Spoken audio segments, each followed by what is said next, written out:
Dios les bendiga, soy el obispo Hugo Alfonso Montesinos.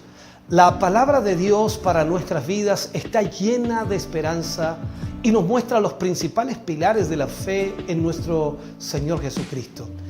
Te invito a ver con mucha atención el siguiente mensaje. Esperamos que esta palabra pueda bendecir y fortalecer tu vida. Te invito a ver el mensaje de Dios. Efesios capítulo 5, versículo 8.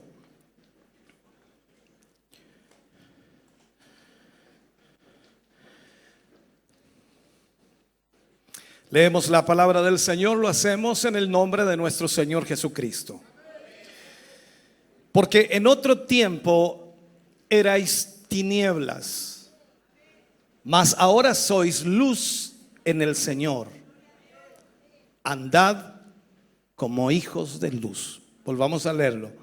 Porque en otro tiempo erais tinieblas, mas ahora sois luz en el Señor. Andad como hijos de luz. Padre, oramos en el nombre de Jesús. Vamos ante tu presencia en esta mañana, dándote gracias, Señor, por permitirnos tener tu palabra en nuestra vida. Gracias por la adoración, gracias por poder entrar en tu presencia. Y gracias, Señor, porque a través de tu palabra seremos bendecidos.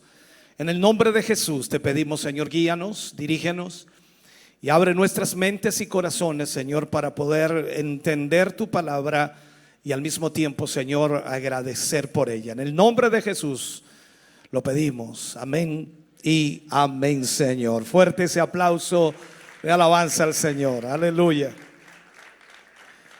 Gloria a Dios. Vamos a hablar hoy de vivir en el Espíritu. Vivir en el Espíritu. De eso estaremos hablando en el día de hoy. Por haber sido creados a la imagen de Dios, todo ser humano tiene la capacidad de amar. Cuando nos convertimos a Cristo, ese sentimiento que es natural se potencia porque Dios pone su amor en nosotros por medio del Espíritu Santo. Entonces, a pesar de ello, increíblemente la Biblia enseña que debe ser incentivado ese amor en una forma constante, a fin de cumplir, por supuesto, con lo que el Señor anhela que nosotros seamos. Cuando vemos la palabra de Dios y sobre todo estudiamos un poco el libro de los Efesios, nos damos cuenta que los Efesios no habían sido llamados solo para contemplar o para meditar en Dios, sino para imitarlo y ser fortalecidos por Cristo en el Espíritu Santo. El verbo que se utiliza como mimeomai, del cual nacen nuestras palabras castellanas, que es mímica, también imitar, significa copiar, reproducir. Y siempre, por supuesto, se utiliza en el buen sentido. Es más de una oportunidad, y puedo decirlo así, en más de una oportunidad Pablo invita a los creyentes, recuerde usted, a imitarlo a él. Y aunque en este caso se refiere a copiar la actitud de Cristo. Él dice: sed imitadores de mí, así como yo de Cristo. Por un lado, entonces, tenemos en este punto el mandamiento que de alguna forma nosotros como cristianos debemos humillarnos para imitar a Cristo. Tenemos que sujetarnos a Él. Y por otro lado,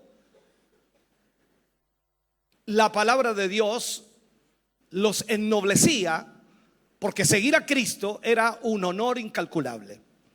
O sea, si nosotros imitamos a Cristo, entonces vamos a ser ennoblecidos, porque es en realidad un honor imitar a Cristo. Nosotros que somos participantes del mismo privilegio, tal como los efesios, también debemos agradecerle constantemente por haber sido capacitados para seguir ese modelo, para hacer lo que Cristo quiere que nosotros hagamos. O sea, nosotros debemos, en otras palabras, desechar lo malo y vivir una vida en el Espíritu. Ahora, la pregunta que todos nos hacemos al iniciar esta temática es: ¿cómo vamos a lograr vivir en el Espíritu? Esta es una de las preguntas quizás que todos los cristianos se hacen. ¿Cómo lograremos vivir en el Espíritu? Una de las primeras cosas que debemos aprender es andar en amor. De acuerdo a Efesios capítulo 5 versículo 1 y 2 dice: sed pues imitadores de Dios como hijos amados, dice, y andad en amor, como también Cristo nos amó y se entregó a sí mismo por nosotros, ofrenda y sacrificio a Dios en olor fragante. El ejemplo no se puede modificar. Andar en el amor de Dios es vivir como vivió Cristo. O sea, su amor fue sacrificial. Se entregó por nosotros. De manera que no podemos entonces amar como deseamos, sino según el modelo que Él nos dejó. Nadie puede decir yo amo como Cristo amó si no es un amor sacrificial. La idea entonces es simple, sencilla. Debemos hacer de Dios nuestro ejemplo y nuestro modelo. Aquí no dice piensa en Dios. Aquí no dice admira a Dios, o no dice adora a Dios. Aunque todos esos son, por supuesto, deberes cristianos muy importantes que debemos nosotros ejecutarlos, realizarlos, vivirlos. Pablo aquí es muy claro: y debemos ser imitadores de Dios. Y este es un llamado a la acción práctica, a la vida práctica. Yendo más allá entonces de nuestra vida interior con Dios, de nuestra relación con Dios, entonces nosotros tenemos que entender que debemos vivir de acuerdo a lo que Dios nos pide. No podemos tan solo contentarnos con compararnos entre los hombres, compararnos entre los cristianos, y más aún prestar atención a la idea del apóstol Pablo cuando él dice que debemos ser imitadores de Cristo más que compararnos con los seres humanos. Pedro habla allí en Primera de Pedro capítulo 1 versículo 15-16, dice: sino como aquel que os llamó es santo, sed también vosotros santos en toda vuestra manera de vivir. Porque escrito está: sed santos porque yo soy santo. O sea, el comportamiento de Dios hacia nosotros se convierte en la medida de nuestro comportamiento hacia los demás. Tal como Dios se comporta con nosotros, nosotros debemos comportarnos con los demás. O sea, nuestra imitación debe ser como hijos amados. Usted sabe, y yo también lo sé, que los niños son imitadores naturales, que a menudo hacen exactamente lo que ven hacer a sus padres o a los adultos. Es muy normal. Por lo que cuando nosotros actuemos de acuerdo con nuestra naturaleza, esa naturaleza de hijos de Dios, ¿qué vamos a hacer? Lo vamos a imitar. O sea, si usted es hijo de Dios, si usted es hija de Dios, entonces usted va a imitar a Dios, porque su naturaleza es ser un hijo de Dios. Ahora, al hacerlo, nos convertimos en representantes de Dios, especialmente ante aquellos que han excluido de alguna manera a Dios de su vida. La mayor parte, y podría decirlo así, la mayor demostración del amor divino ha sido el sacrificio que Cristo hizo en la cruz del Calvario. Dice la Escritura: se dio a sí mismo por nosotros. Primeramente, Él lo hizo en obediencia a su Padre, y segundo, lo hizo a favor de la humanidad que estaba perdida. Entonces, cuando nosotros estudiamos y profundizamos en Efesios capítulo 5 versículo 1 y 2, Pablo menciona dos términos aquí: ofrenda y sacrificio.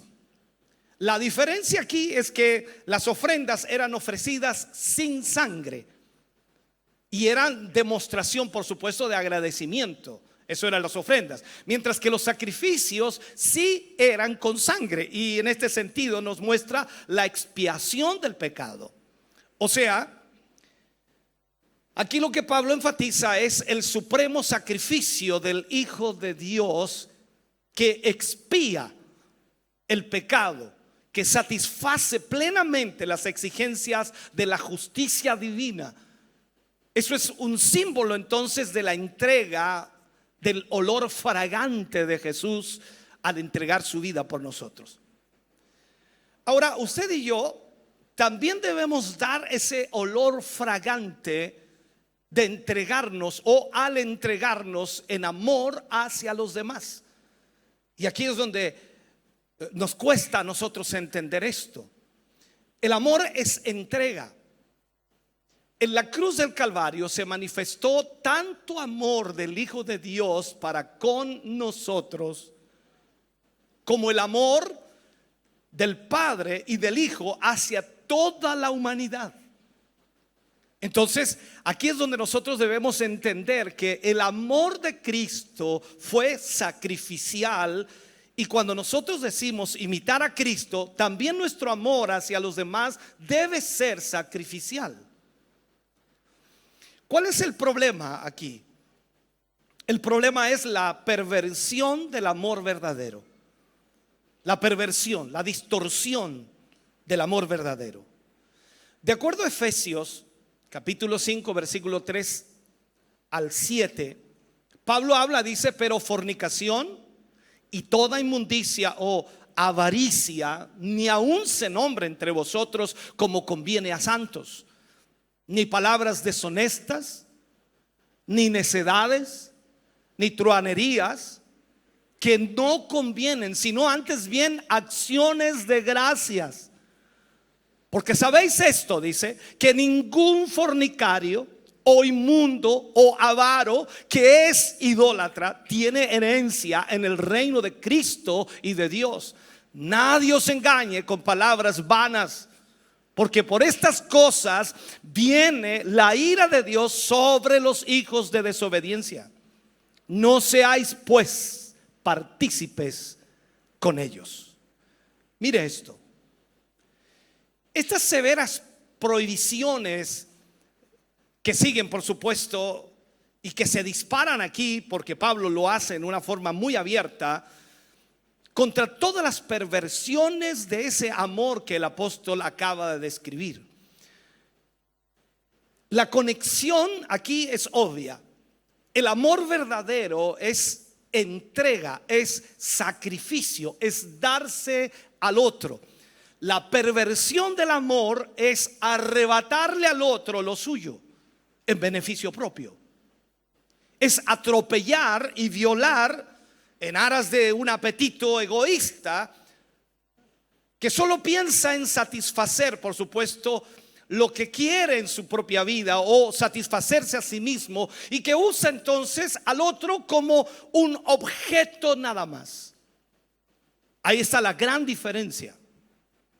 Y Pablo entonces lo que hace aquí es agrupar estas ideas del pecado sexual o de impropiedad, lo que indica que ninguna de ellas conviene a los santos, ni siquiera debe ser nombrada entre vosotros, el pueblo de Dios.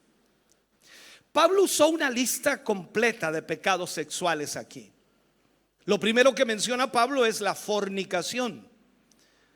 Denota, por supuesto, cualquier tipo de perversión sexual que atenta contra el ideal divino del matrimonio, el único marco legítimo, por supuesto, para la satisfacción plena de la sexualidad humana, el matrimonio. Habla también de la inmundicia, palabra amplia, por supuesto, para el comportamiento moral, ese comportamiento sucio del ser humano, especialmente en un sentido sexual, porque estos pecados arrancan de deseos ilícitos que manchan la mente y el espíritu, y aún antes de traducirse en actos dañinos para otras personas. También habla de las necedades. Es el resultado de que una persona está usando mal la inteligencia que Dios le ha dado. Un necio. Y un necio usa esas destrezas de razonamiento para tomar decisiones equivocadas. La Biblia, recuerde usted que asocia la insensatez con el que fácilmente se enoja, con el de labios perversos y con la desobediencia a los padres, la insensatez. También habla de truhanerías. Tiene la idea de un humor sexual impuro e inapropiado. O sea, como hijos de Dios debemos ocupar la mente, debemos ocupar el corazón y la lengua con gratitud a Dios.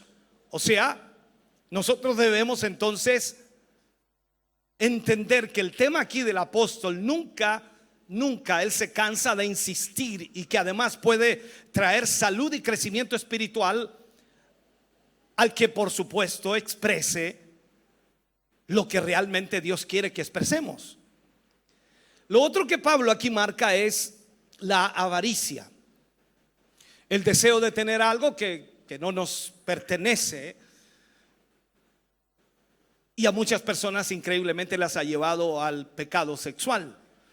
Pablo dice que el hombre avaro es un idólatra, y la idolatría ocurre de maneras muy sutiles, y al mismo tiempo es inclinarse ante una estatua, que eso es para nosotros idolatría, pero en realidad también tiene que ver con esta realidad de querer adorar ciertas cosas en nuestra vida. Lo otro que utiliza Pablo aquí son las palabras deshonestas. Y lo que aquí literalmente enfoca Pablo es una forma fácil de hablar, palabras deshonestas. El hombre habla con palabras deshonestas. Ese hombre que habla así convierte entonces cada conversación en un comentario de broma sobre asuntos sexuales, doble sentido. Generalmente así es. Las personas que cometen los pecados mencionados en esto, como el fornicario, el inmundo, el necio, el avaro y los que hablan palabras deshonestas, ninguno de ellos tiene herencia en el reino de Cristo y de Dios.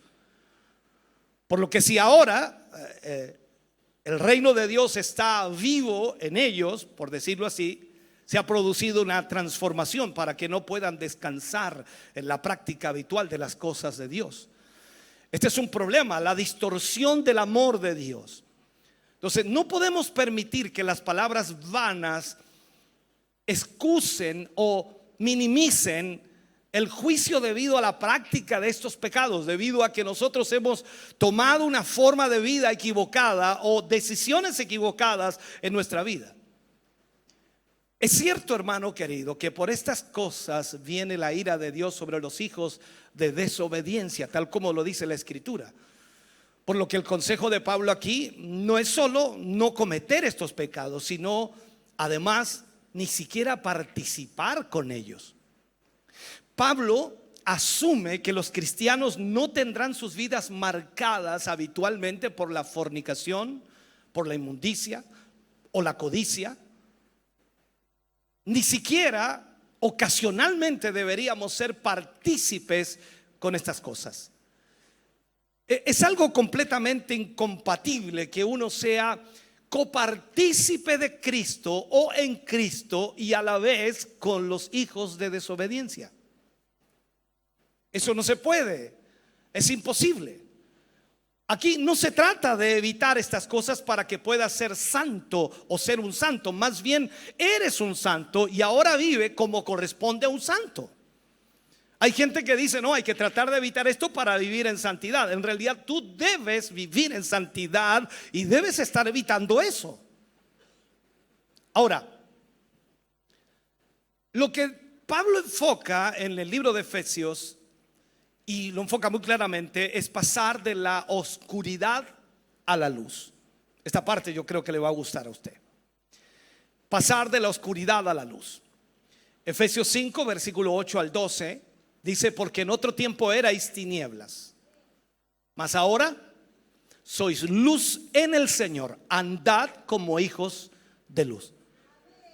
Y agrega, porque el fruto del Espíritu es en toda bondad, justicia y verdad, comprobando lo que es agradable al Señor. Y no participéis, dice, y no participéis de las obras infructuosas de las tinieblas, sino más bien reprendedlas. Porque vergonzoso es aún hablar de lo que ellos hacen en secreto.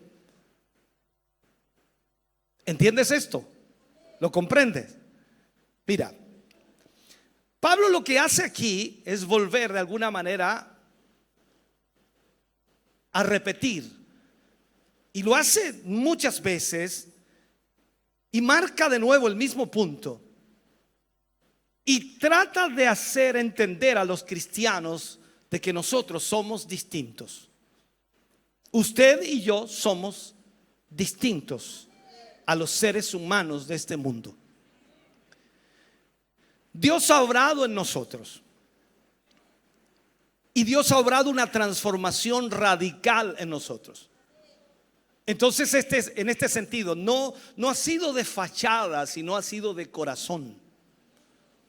O sea, no es que a usted le cambió su fachada. Esto es como cuando alguien pinta una casa, ¿cierto? La arregla o la amonona un poco y la deja bonita por fuera, pero por dentro sigue siendo la misma. No, esto no es una fachada, esto parte desde adentro hacia afuera. Por lo tanto, no es una fachada, sino esto es de corazón. O sea, es un cambio que comienza desde adentro y termina afuera. Ser cristiano, hermano querido, no es tan simple como algunos pretenden pensar. No es solamente tener un estilo de vida o dejar de hacer ciertas cosas para hacer otras. No, es un cambio extraordinario. Y es tan extraordinario que solo puede ser obrado en nosotros por el poder del Espíritu Santo de Dios. Porque es un cambio tan radical que nos hace pasar, mire de esto, de la muerte a la vida y de las tinieblas a la luz. Ahora yo quisiera hacerle este ejemplo. Yo creo que ha tenido la ocasión de estar en un lugar muy oscuro y de pronto enciende la luz y todo se aclara. Viceversa, cuando está en un lugar muy claro y de repente se apaga la luz y todo se oscurece. La diferencia es enorme. Ahora mi pregunta es, ¿tenemos nosotros una diferencia enorme con los de afuera?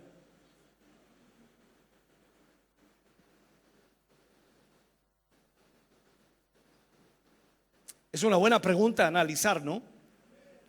Dice que hemos pasado de muerte a vida y de las tinieblas a la luz. Entonces la pregunta aquí es, ¿qué éramos en el pasado? No solo estábamos rodeados de tinieblas, sino dentro de nosotros había tinieblas. El problema del hombre no es que vive en un mundo de oscuridad. Es un problema peor todavía, porque la oscuridad y las tinieblas están dentro del hombre. Y eso es lo que usted y yo debemos entender. El problema no es vivir en este mundo. El problema es que esas tinieblas del mundo vivan en nosotros. Y aquí cuando Pablo dice a los efesios, erais tinieblas. Erais tinieblas. O sea, Pablo dice, ya que el hombre sin Dios carece de luz, y esto tiene dos connotaciones, ¿no? En el sentido intelectual y también en el sentido moral. O sea, erais tinieblas, tiempo pasado. Entonces, cuando hablamos de lo intelectual, estar en tinieblas, hermano querido, es estar en ignorancia, sumidos en el error, en la falsedad. O sea, la capacidad de razonar equilibradamente ha sufrido daños en nuestra mente por causa del pecado, por causa de la inmoralidad. Y este hombre no es capaz de discernir de lo que realmente necesita o lo que realmente importa en la vida, porque está en tinieblas. O sea, su mente está varada en el error, en la ignorancia y en la oscuridad intelectualmente. Si vamos a lo moral, esta carencia de luz trae como resultado una vida llena de inmoralidad. Vivir en tinieblas es, moralmente hablando, vivir en el pecado. Y así estábamos todos nosotros antes de venir a Cristo. En ese tiempo, dice Pablo, éramos tinieblas, pero un cambio extraordinario ha ocurrido. Se ha operado en nosotros un cambio extraordinario. La ignorancia ha sido reemplazada por el conocimiento, y el error ha sido reemplazado por la verdad. La miseria ha sido reemplazada por el gozo y la alegría. Nuestro entendimiento ha sido iluminado, nuestros ojos han sido abiertos, nuestro corazón ha sido transformado de tal manera que no solo tenemos luz, sino que ahora somos luz.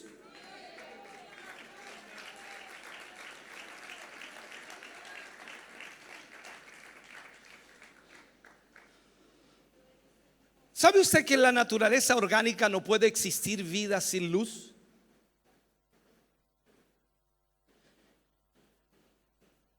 Y tal cual sucede en el reino de Dios. Esto es el reflejo de su naturaleza, lo contrario a las tendencias torcidas del corazón pecaminoso, totalmente diferente. Y por eso entonces tiene su fruto en toda bondad y en toda justicia.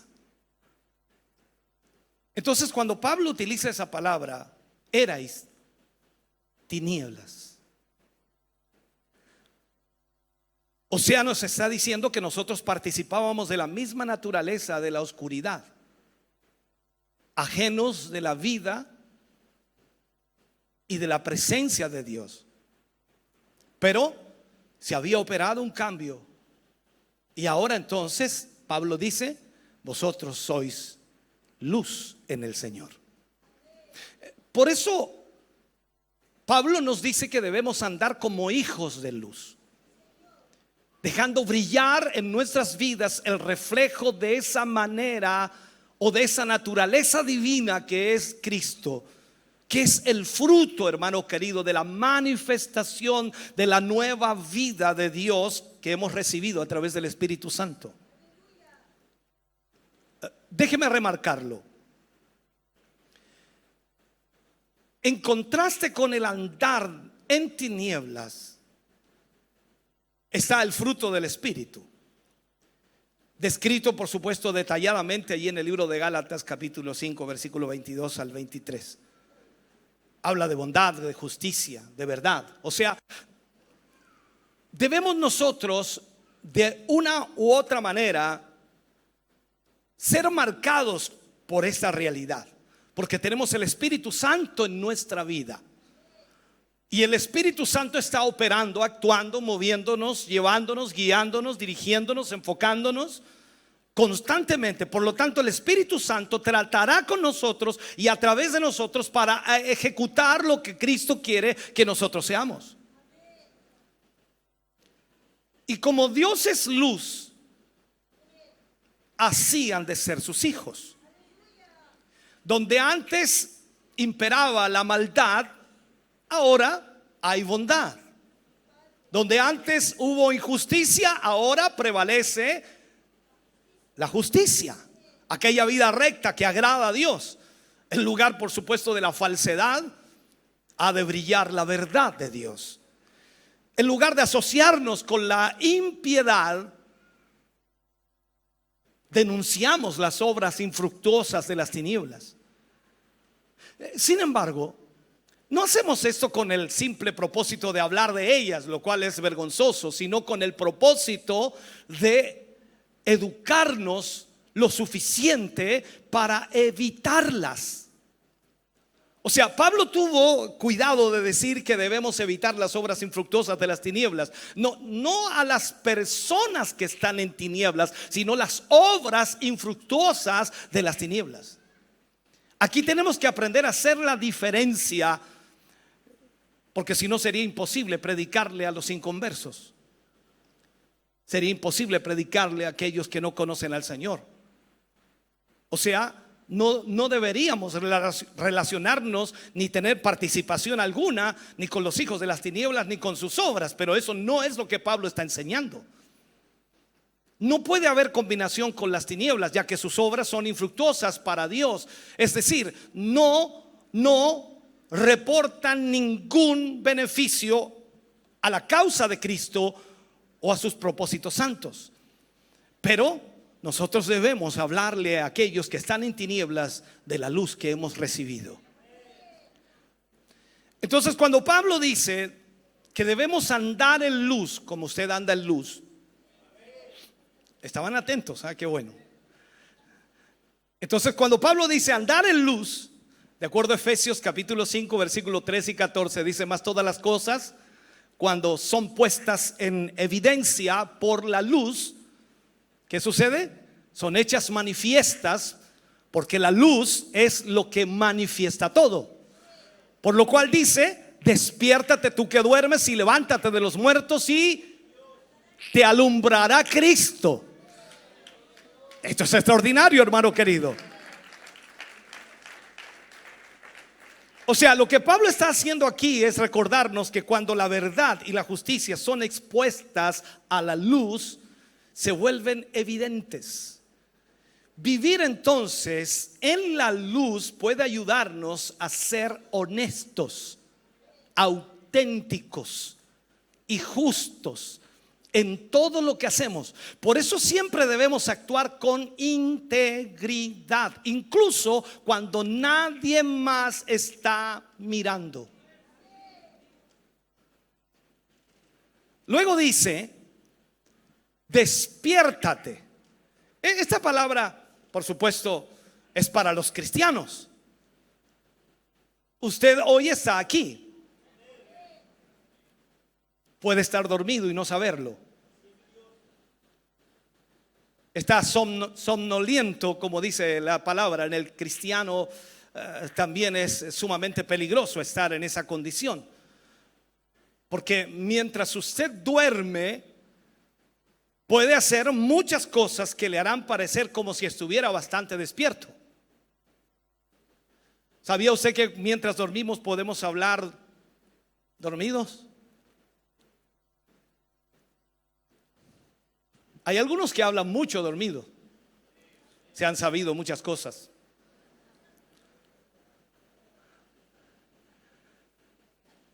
Y también cuando estamos dormidos podemos escuchar. A veces aún dormido podemos escuchar. Incluso algunos caminan dormidos. Lo han pillado en el freezer.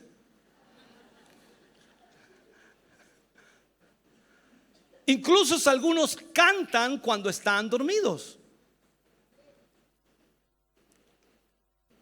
Usted puede pensar cuando está dormido.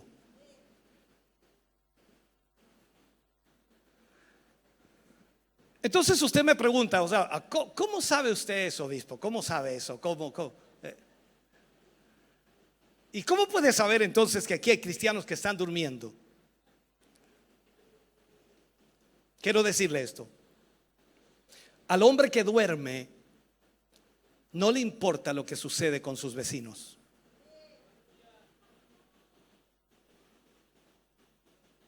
¿Cómo podría si está dormido? Algunos de ustedes, cristianos, hijos de Dios, no les importa si las almas se salvan o se condenan.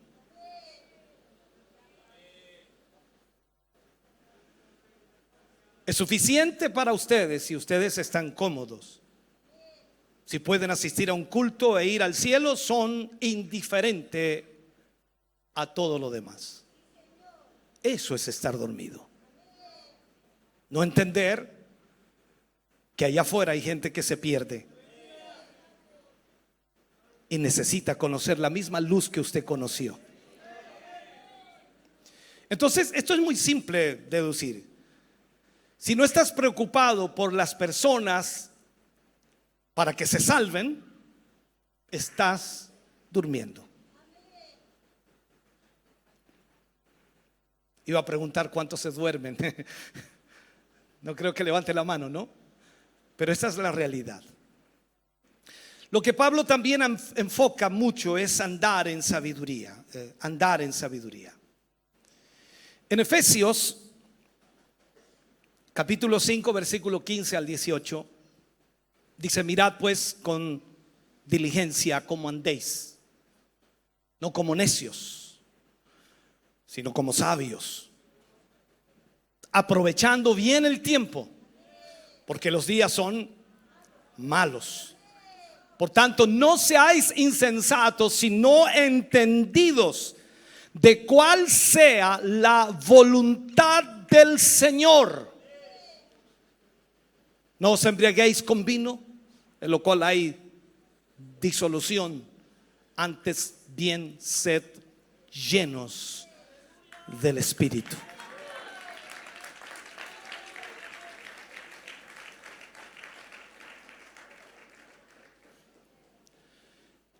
Ahora, para que el andar, para que nuestro caminar, ese caminar en luz, sea de testimonio ante Dios y también ante los hombres,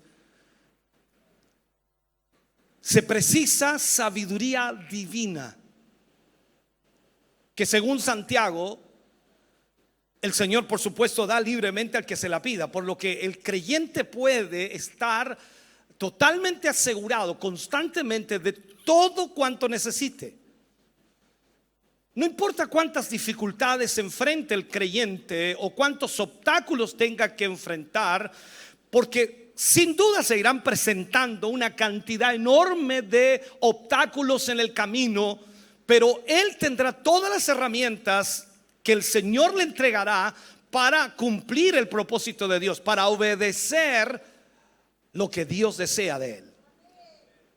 Entonces aquí lo que tenemos que hacer es que debemos poner todo el empeño en vigilar de qué manera andamos.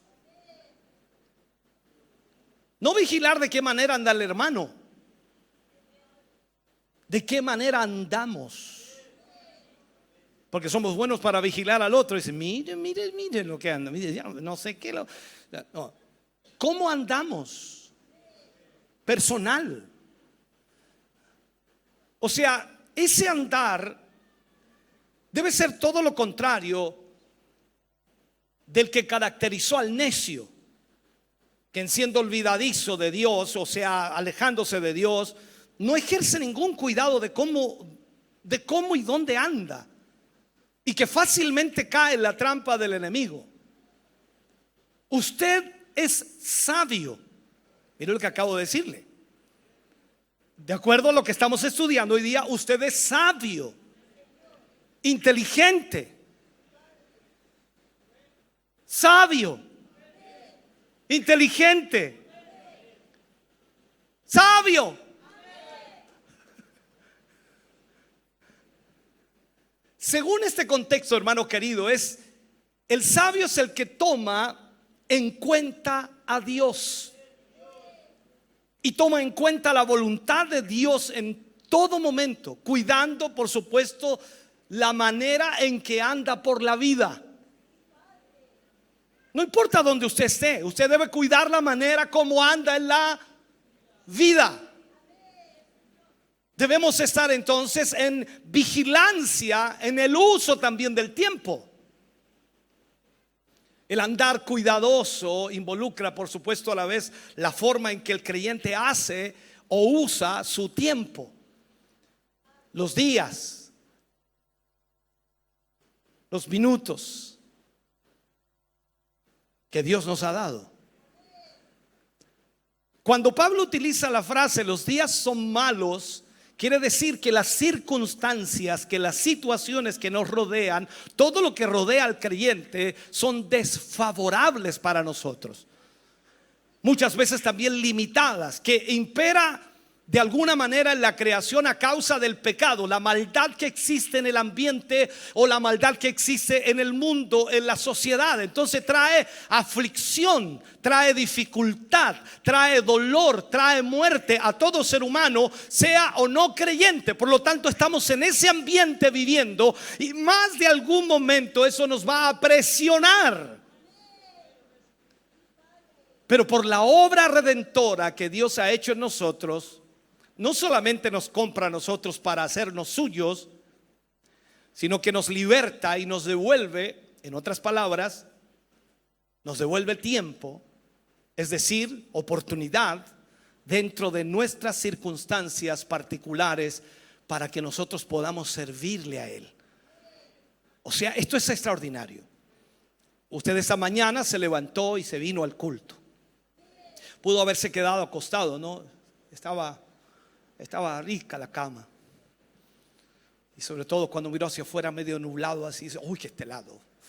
No quería salir, pero usted salió y está aquí.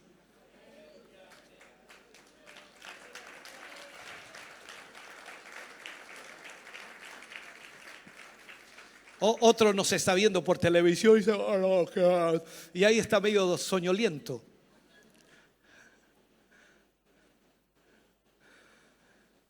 Entonces la utilización de nuestro tiempo requiere vigilancia. ¿Por qué? Porque el diablo a su vez trata de manejar las circunstancias. ¿Para qué? Para que se frustren los propósitos divinos en nosotros.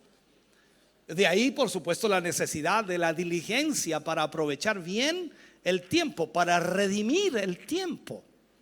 Usted debe ser sabio, debe salir temprano a hacer sus cosas para luego tener el tiempo y poder ir al culto por la tarde o por la mañana. O sea, todo tiene que hacerlo con tiempo, porque el enemigo le va a poner trabas. Dice, no, estamos cerquita, no, si estamos cerquita. Entonces, vamos en el auto, nos damos 5 minutos. ¿No? Sí, salió el auto pinchado.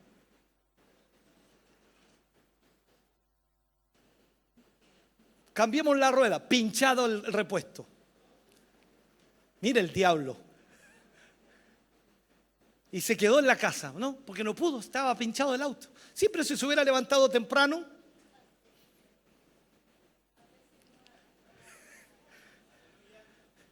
Yo a veces cuando veo a algunos hermanos que llegan, miro el reloj. Oh, buenas tardes, le digo. Entonces aquí, hermano querido, no se trata del tiempo en general. La palabra griega kairos indica un tiempo de especial significación. O sea, un tiempo puede ser de crisis o de prioridades. Un tiempo que puede pasar pronto, por lo que hay que aprovecharlo mientras dure. O sea, usted está aquí en este tiempo, este es su tiempo. Y usted ha venido en este tiempo a adorar, a exaltar el nombre del Señor. Y este tiempo es especial, por lo tanto usted tiene que aprovecharlo mientras dure. Yo me río a veces, ¿no? Termina el culto y casi nadie quiere irse. Y nosotros apurados por terminarlo para que los hermanos se fueran, porque seguramente estaban deseosos de irse y no se quieren ir. Les apagamos la luz y no se van.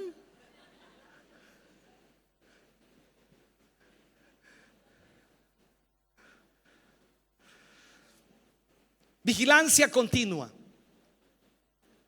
Eso significa entender, o también como se utiliza la palabra discernir, la voluntad divina. ¿Sabe usted cuál es la voluntad divina para su vida?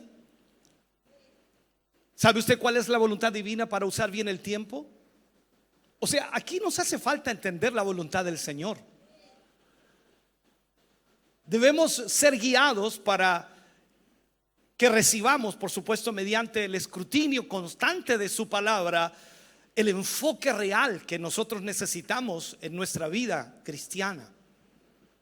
Y así, entonces, el creyente, ¿qué es lo que va a hacer? Va a guardar su corazón para no volverse un insensato, para no deslizarse para no olvidarse de la diligencia en su andar. Entonces, cuando usted se despreocupa de su andar, cuando usted se despreocupa de lo que usted debe hacer para el Señor, comienza a enfriarse, lo voy a llamar así. Comienza a decaerse, a desmoralizarse, a desanimarse. Y claro, ya no viene con las mismas ganas al culto, viene, está aquí. Pero tenemos un zombie en medio nuestro, porque no está animado, no está aprovechando el tiempo. Es un acto de presencia, pero su mente, su corazón está totalmente fuera de allí. No sé qué está arreglando, no sé, la casa, la cerca, está pintando, está arreglando el auto, no sé lo que está haciendo en este momento. Su mente está en otro lado.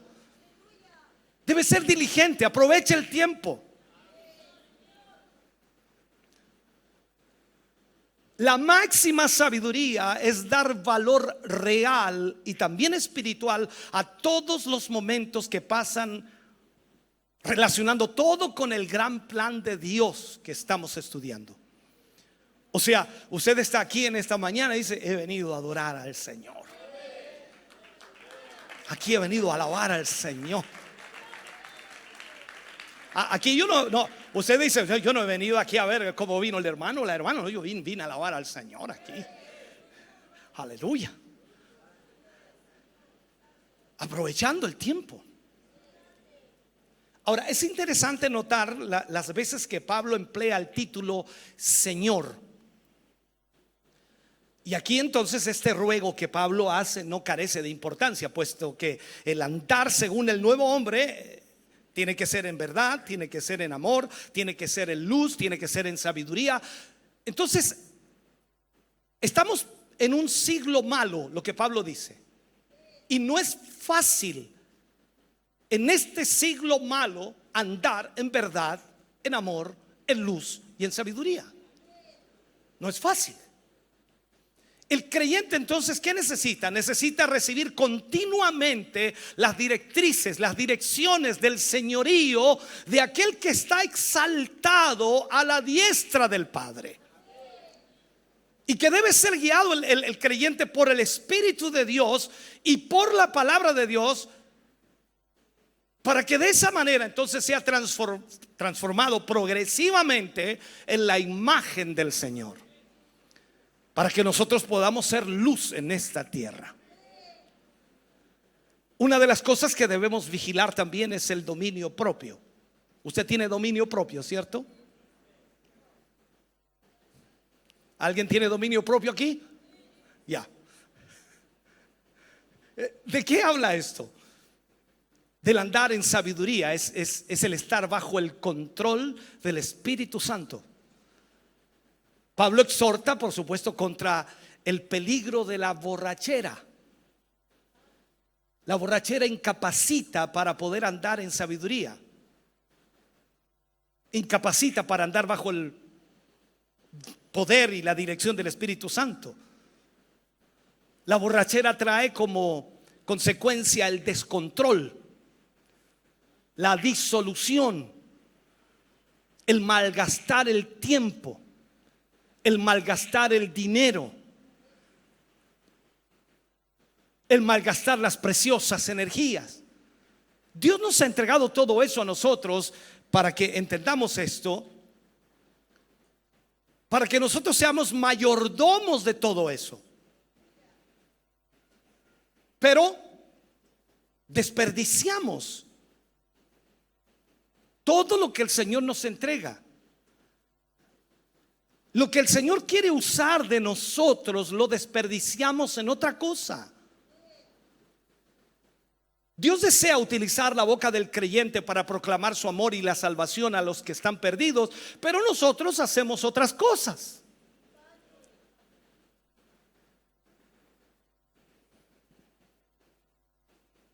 Es significativo que en las Escrituras se comparan a veces los efectos de la borrachera con los de estar lleno del Espíritu Santo. ¿Se ha fijado usted?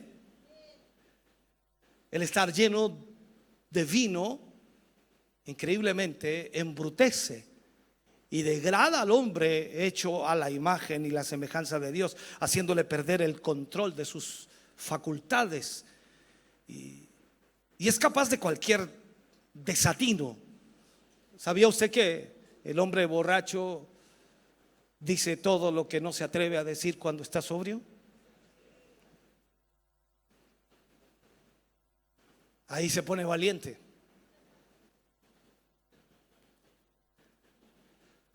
Entonces el estar lleno del Espíritu Santo, por el contrario, lo que hace es elevar y agudiza esas facultades, capacitando en grado sumo al hombre redimido para que el Señor pueda usarlo. Entonces lo que aquí Pablo hace es contrastar, por supuesto, el efecto del Espíritu Santo con el estado de embriaguez. El alcohol en sí es un depresor. Es como dice alguien, afloja a la persona. ¿Por qué? Porque de alguna manera deprime su autocontrol, su sabiduría, su equilibrio, su juicio totalmente. Entonces el Espíritu Santo tiene un efecto exactamente opuesto. El Espíritu Santo es un estimulante. Mueve todos los aspectos de nuestro ser hacia ¿qué? Hacia el desempeño mejor que el hombre puede tener, el más perfecto desempeño. Capacita, levanta, anima, fortalece, guía, dirige, enfoca, fortalece, anima, en fin.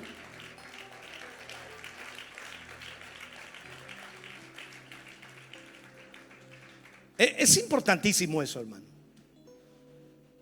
Déjeme cerrar con este mensaje.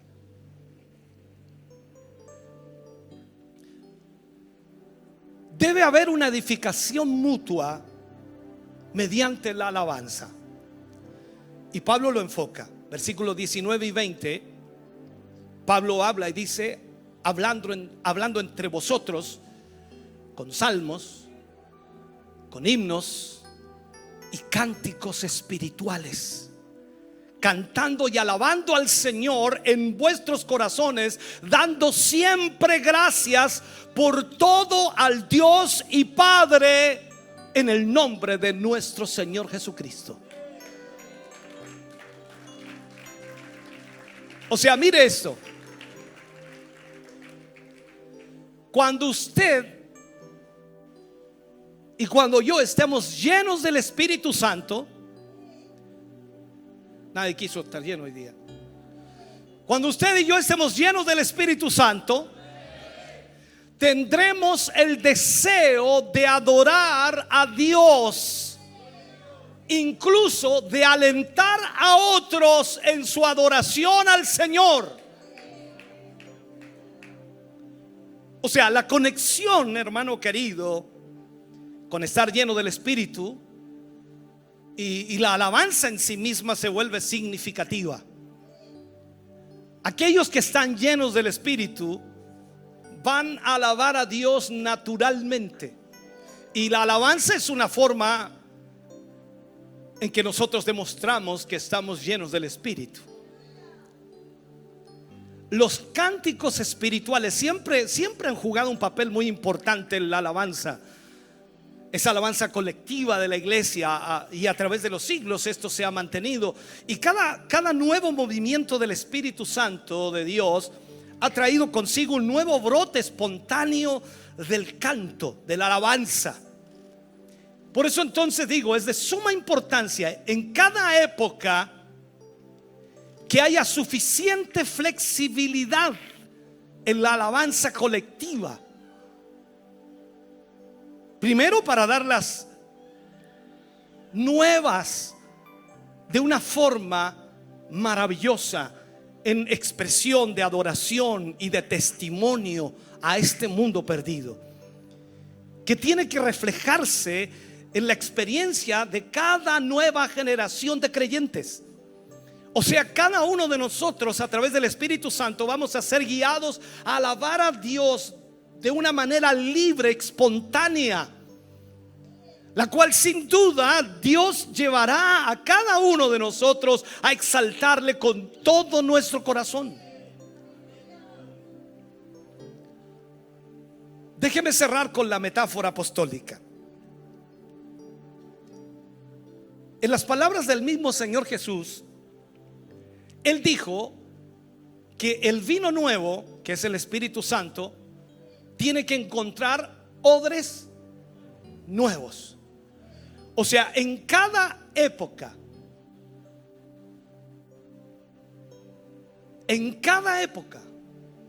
aunque algunos en esta época prefieren el vino añejo, no hablo de vino, hablo de lo de antaño, lo que ya pasó, lo del 1900, lo del 1990, los del 80, los del 2000, los del 2010, los del 2020, y ya estamos pasando al 2024. O sea, quiero que entienda esto, hermano querido. En cada época Dios está buscando odres nuevos para poner el Espíritu Santo en ellos. Salmos con himnos y cánticos espirituales. Esta variedad entonces sugiere que Dios se deleita en la adoración creativa y espontánea.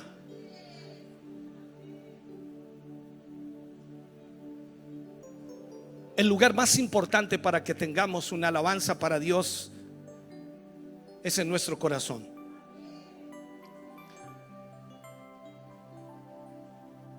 Por lo que muchos que no pueden cantar una hermosa alabanza con la voz pueden tener hermosas alabanzas en su corazón.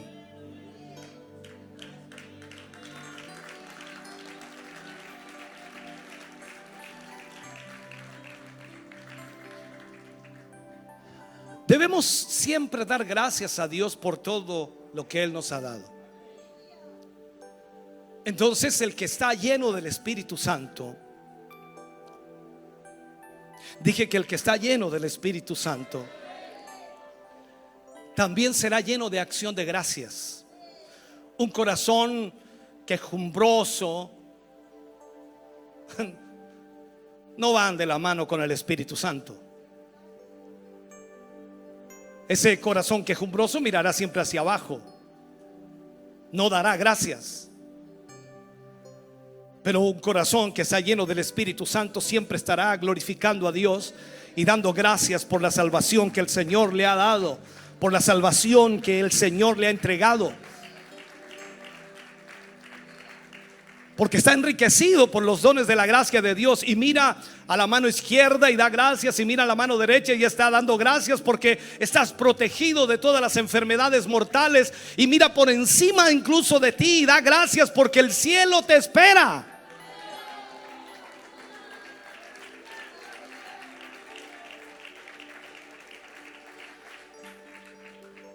Ahora, las acciones de gracias forman parte también del proceso de ir llenándose del Espíritu Santo. Y el apóstol Pablo desea hacer de alguna manera la experiencia, o desea que los creyentes tengan esa experiencia en todo momento. O sea, usted y yo necesitamos tener esa experiencia en todo momento de la llenura del Espíritu Santo en nuestra vida, de que nuestro corazón esté agradecido por lo que Dios ha hecho por nosotros, que nuestra alabanza sea genuina porque nosotros estamos agradecidos por lo que el Señor ha hecho en nuestra vida. Vosotros antes, dice Pablo, erais tinieblas, ahora sois luz. Y ahora vivimos en el Espíritu de Dios. Por lo tanto, nosotros debemos agradecer constantemente la gran misericordia y bondad de nuestro Dios. Maravilloso es el Señor, aleluya. Póngase de pie en esta hora, por favor, póngase de pie. Aleluya. Gloria. Alabado sea tu nombre, Jesús. Sabe, hermanos, las luchas y las pruebas y las dificultades que enfrentamos diariamente son difíciles, pero debemos aprovechar bien el tiempo. Este tiempo es especial, porque en este tiempo tú te puedes fortalecer. Viene una semana, no sé cómo irá a ser tu semana, no tengo idea cómo irá a ser el lunes, el martes, el miércoles, jueves, viernes, sábado. No sé si llegarás al sábado con la misma fuerza que tienes hoy, no sé si llegarás al domingo, no lo sé. No sé qué pruebas enfrentarás, qué luchas, qué presiones, qué situaciones, qué circunstancias, qué discusiones, qué enfrentamientos tendrás. No lo sé, pero Dios lo sabe. Y tienes que aprovechar este tiempo para darle gracias a Dios, para fortalecerte en Él, para permitir al Espíritu Santo que pueda tratar con tu vida y traer gozo a tu corazón. Sé sabio, utiliza bien este tiempo y dale gracias a Dios, porque el Espíritu Santo de Dios está en tu vida y Él te puede ayudar para enfrentar todo lo que venga de aquí en adelante. Solo el Señor Jesús puede hacerlo en nuestra vida. Aleluya. Estamos contentos de que hayas visto y escuchado este mensaje.